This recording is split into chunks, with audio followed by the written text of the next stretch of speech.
අපේ මේ ලෝකේ පිහිටලා තියෙන්නේ සම්පූර්ණයෙන්ම දුක මතයි. මෙන්න මේ විදිහට තමයි අපේ බුදුරජාණන් වහන්සේ දේශනා කරලා තියෙන්නේ. බුදුරජාණන් වහන්සේලා දේශනා කරන්නේ මේ දුකින් පිරුණු සසරින් බේරීමේ මාර්ගයයි. බුදුදහම තුළ දුක කියන එකට කොච්චර මුල් තැනක් දීලා තියෙනවද කියලා කියනවනම් චතුරාර්ය සත්‍යයේ පළමු සත්‍යය තමයි දුක්ඛ සත්‍ය. ඉතින් මේ වෙනකොට නවීන විද්‍යාවෙන් බුදුදහමේ කරුණු වලට ගොඩක් සමාන දේවල් පවසමින් ඉන්නවා. ඉතින් ගොඩක් ජීව විද්‍යාඥයන් කතා වෙන දෙයක් තමයි මිනිසා නිරන්තරයෙන්ම විඳින දුක. කොහොම හරි දුක්ඛ සත්‍ය කියලා කියන්නේ අති විශාල ගැඹුරු දෙයක්. ඉතින් විද්‍යාඥයන් මේ දුක්ඛ සත්‍ය අවබෝධ කළා කියලා කියන්නම බෑ. මේ ගැන හරියටම කියනවනම් විද්‍යාඥයන් විද්‍යාවෙන් මේ දුකේ ඊ타ත්ම සුළු කොටසක් දැක්කා. දැකලා ඒ දේ මේ වෙනකොට පවසලා තියෙනවා. ඉතින් මොකක්ද විද්‍යාඥයන් අලුතෙන්ම පවසන දේ? ඒ ගැන කතා කරන්න අපිට යන්න සිද්ධ වෙනවා 1998 අවුරුද්දට. 1998 වර්ෂයේදී ජෝන් කැසියපෝ කියන විද්‍යාඥයා මොලේ මස්තිෂ්ක බාහිකයේ ධනාත්මක උත්තේජන වලට වඩා ඍණාත්මක උත්තේජන වලට දක්වන ප්‍රතිචාරය ඊ타ත්ම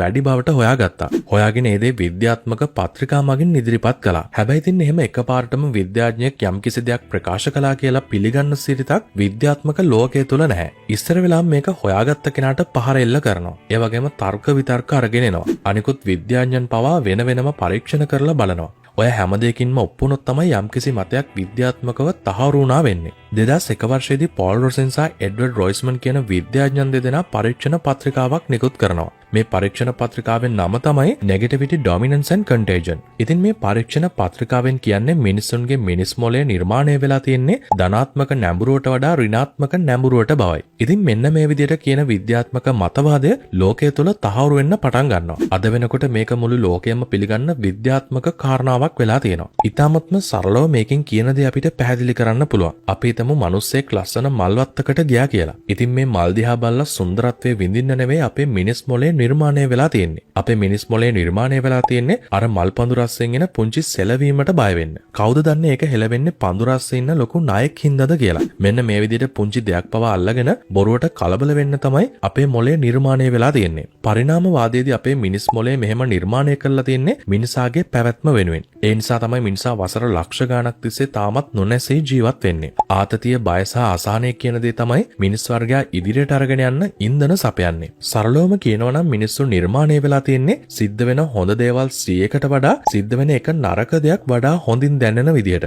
අපේ මොලේ පිහිටලා තියෙනවා ඇමිග්ඩලා කියලා කොටසක්. මෙන්න මේ ඇමිග්ඩලා කියන කොටස තමයි අපේ බිය, කෝපය වගේ දේවල් පාලනය කරන්නේ. පොඩි ඍණාත්මක දෙයක් දැකපු ගමන් මේ ඇමිග්ඩලා කොටස ක්ෂණිකව උත්තේජනය වෙනවා. එහෙම උත්තේජනය වුණාට පස්සේ අපේ මොලේ ඉතාමත්ම ඉක්මනින් ශරීරයට ඇඩ්‍රිනලින් සහ කෝටිසෝල් කියන ආතති හෝමෝන නිකුත් කරන්න පටන් ගන්නවා. මේ හෝමෝන වල බලපෑම නිසා ඒ සිදුවීම වඩාත් හොඳින් මොලේ තැන්පත් වෙනවා. අන්න ඒ නිසා තමයි මිනිස්සු කියන්නේ අපි කෙනෙක්ට හොඳ 1000ක් කරත් මිනිස්සු ඒ හොඳ 1000ම මතක තියාගන්නේ නැහැ. අපි අතින් සිද්ධ වෙන පුංචි වැරද්ද විතරයි යාලට මතක තියෙන්නේ. ඇත්තට මේක මිනිස්සුන්ගේ වැරද්ද නෙවෙයි. ඒක තමයි පරිණාමවාදයේ විසින් අපේ මොලේ නිර්මාණය කරලා තියෙන විදිය. කොහොම හරි මේකෙන් දෙපාර්ශවයේම අපහසුතාවයට පත් වෙනවා. දෙගොල්ලන් විසින්ම එකිනෙකාට චෝදනා කරනවා වැරද්ද ඔවුනොවුන්ගේ කියලා. ඉතින් මේ දේ නැති කරන්න ක්‍රමයක් නැද්ද? ඇත්තටම තියෙනවා.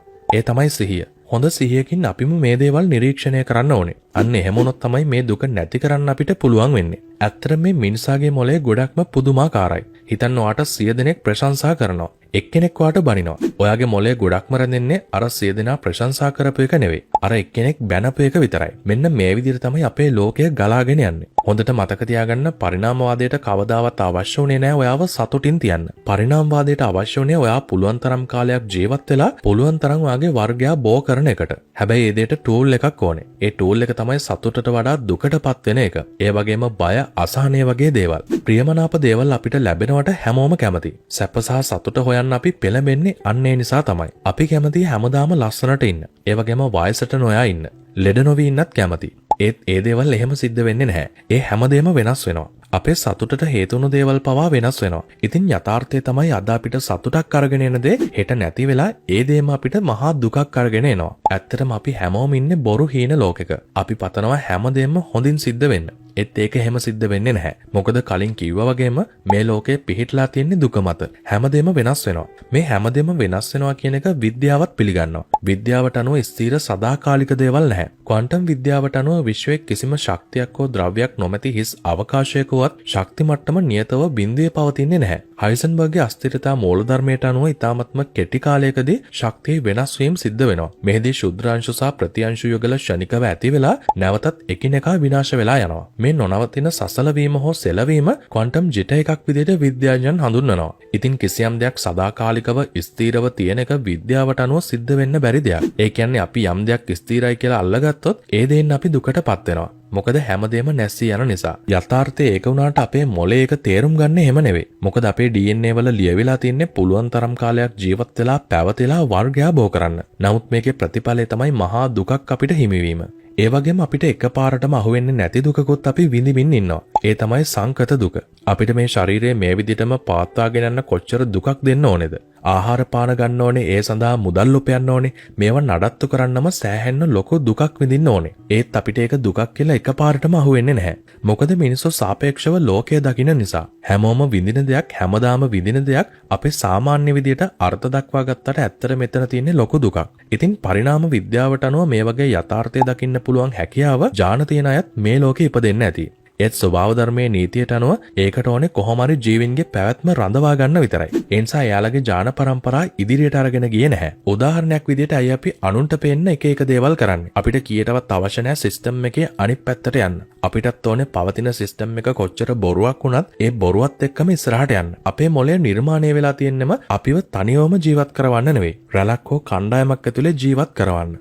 ඉතින් සිස්ටම් එක ගලාගෙන යන විදිහට බොරුවෙන් පිරුණු මායාවක ජීවත් වෙනවද? එහෙමත් නැතිනම් රැඩිකල් වෙනසක් කරමින් යථාර්ථය අත්දකින්නවද කියන තීරණය තියෙන ඔයාගේ අතේ. ඉතින් මේ හා සම්බන්ධව ඔයා හිතන්නේ මොනවද කියලා අනිවාර්යයෙන්ම පහලින් කමෙන්ට් එකක් දාන්න අමතක කරන්න එපා. අපි මේ වගේම අලුත්ම වීඩියෝවකින් හම්බෙන බලාපොරොත්තුෙන් අදට සමු අරගෙන යන්නට තමයි සූදානම් වෙන්නේ. ඔයාලා තාමත් අපේ channel එක subscribe කරලා නැත්නම් අනිවාර්යයෙන්ම පහලින් තියෙන රතු පාට බටන් එක ඔබලා subscribe කරන්න. ඒ වගේම පුංචි bell icon එක click කරොත් අපි අලුතෙන් වීඩියෝ එකක් දාපු ගමන් ඔයාලකට ගෙන්න ගැනීමේ හැකියාව තියෙනවා. ඉතින් අපි අලුත්ම වීඩියෝවකින් හම්බෙමු. සියලුම දෙනාට සුබ දවසක්.